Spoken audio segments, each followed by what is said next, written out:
In geometric proof number 2, we're going to use the same basic procedure to derive the the true value of pi by using a given blue circle whose diameter is given as pi, and therefore its circumference is pi times pi, which is pi squared. Rolling this little blue circle from P1 to P3 gives us the line pi squared. Pi squared. Half of it, is, of course, is pi squared over 2. So dropping this line P1 to P3 down to this side of a square, the big white square we're drawing, YH, and continuing to draw all four sides of the square, we have a square with a perimeter of pi squared plus pi squared plus pi squared plus pi squared. That's 4 times pi squared. The next thing we want to do is extend, well, first we divide the big white square into 4 little squares, each of whose side is a unit value. The unit value we are using is, of course, pi squared over 2. That's half of this line. This is pi squared over 2, f to h. And we extend that square another side, the same size, to create rectangle FBJA, and drawing the diagonal of that rectangle from A to B, we have a the purple triangle here, right triangle, with sides 1, 2, and the square root of 5. Finding the midpoint of AB at M, we then draw a circle with a unit value of, once again, pi 1 times pi squared over 2. And where this circle crosses the diagonal AB at C equals the golden ratio phi. The distance from A to C is 5, which is what we want. And the distance from C to B is the inverse, 1 over phi. Rotating this radius AC up to hit this line FB at E, we now have created the orange triangle. This happens to be Kepler's golden ratio right triangle, the basic sides of which would be 1 square root of phi and phi, but where our unit value is pi squared over 2, so it's pi squared over 2 times each side, 1 times pi squared over 2, square root of phi times pi squared over 2, and phi times pi squared over 2.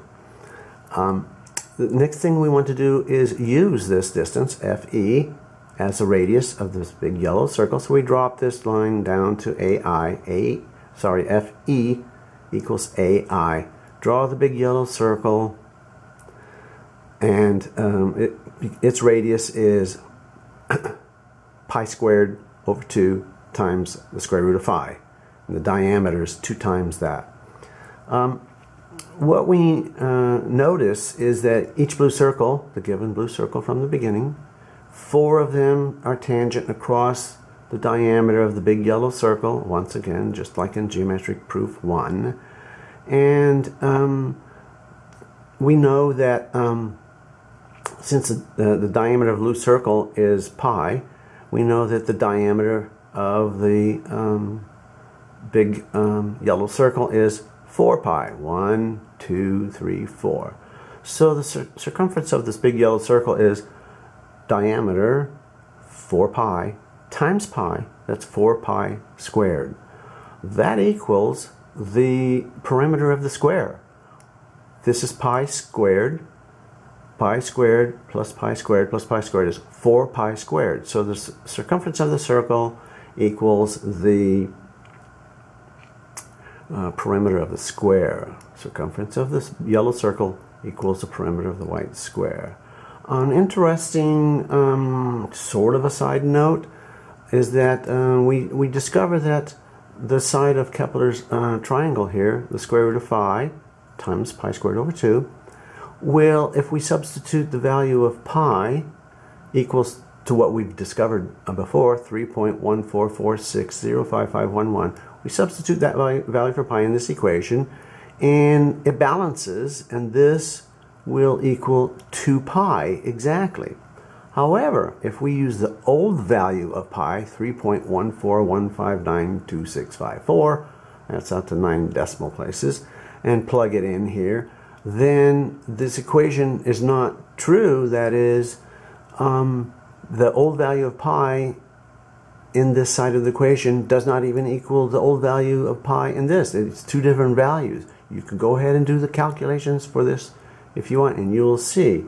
So since the new value of pi, 3.144605511, does work, and we can see through the calculations it works, it corresponds with these four blue circles across the diamond. Here's 2 pi right here. Pi plus pi is 2 pi, which we know already equals pi squared over 2 times the square root of phi, and from Kepler's triangle. So if you, like I said, if you plug in the old value of pi, nothing balances. Go ahead and try, and you'll see. Pi is a constant. It's not a variable. We can't have two values for pi.